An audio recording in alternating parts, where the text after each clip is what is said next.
നമസ്കാരം. Raf talk ഫുട്ബോളിലേക്ക് എവർക്കും സ്വാഗതം. ക്രിസ്ത്യാനോ റൊണാൾഡോയും ലിയോ മെസ്സിയും തമ്മിലുള്ള വ്യത്യാസം എന്താണ്? Messi or Cristiano, Messi versus Cristiano, ഇങ്ങനെയൊക്കെ പറഞ്ഞുകൊണ്ട് ഒരുപാട് ചോദ്യങ്ങൾ പലരും ആരാധകരോട് വരെ ചോദിക്കുന്നത് നമ്മളൊക്കെ കാണാറുണ്ട്.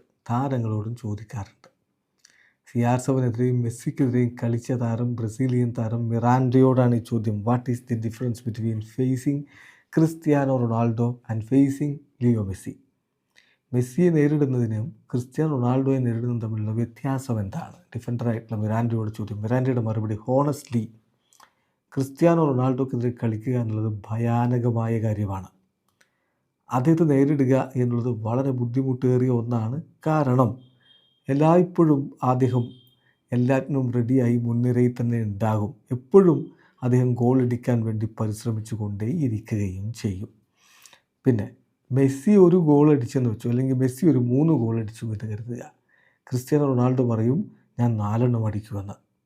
അത് തീർച്ചയായിട്ടും എതിർ ടീമിലെ ഞങ്ങളെപ്പോലുള്ള ഡിഫൻഡേഴ്സിന് ഒരു നൈറ്റ് മെയർ ആണ്.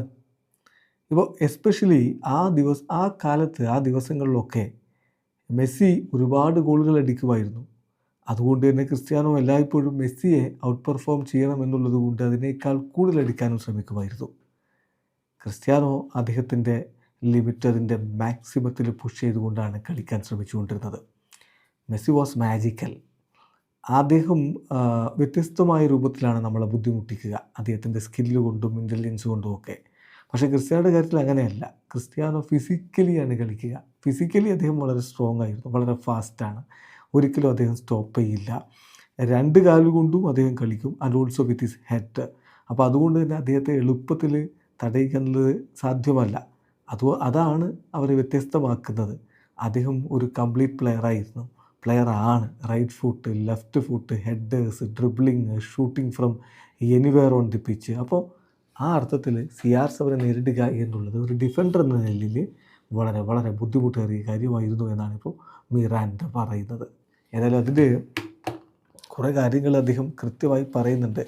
ആ കാലത്തൊക്കെ മെസ്സിയും ക്രിസ്ത്യാനോയും പീക്ക് നിൽക്കുന്ന ഒരു സമയമാണല്ലോ. മെസ്സി എന്ത് ചെയ്തോ അതിനേക്കാൾ കൂടുതൽ ചെയ്യണമെന്ന വാശിയിലാണ് ക്രിസ്ത്യാനോ ഉണ്ടായിരുന്നത്. മെസ്സി 3 ഗോൾ അടിച്ചാൽ ഞാൻ 4 അടിക്കും.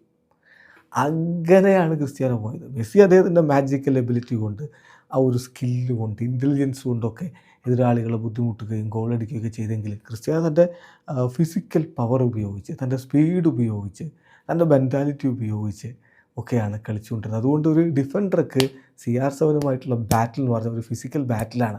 അതൊരിക്കലും എളുപ്പമുള്ള കാര്യമല്ല. അതൊരു ടെറിഫിക് ആയിട്ടുള്ള കാര്യമാണ്. നൈറ്റ് മെയർ ആയിരുന്നു എന്നാണ് മിറാൻഡ സാക്ഷ്യപ്പെടുത്തുന്നത്. വീഡിയോ അവസാനിക്കുന്നു. ഫുട്ബോൾ ലോകത്തെ കൂടുതൽ വിശേഷങ്ങളുമായി റാഫ് ടോക്സിൽ എത്താം.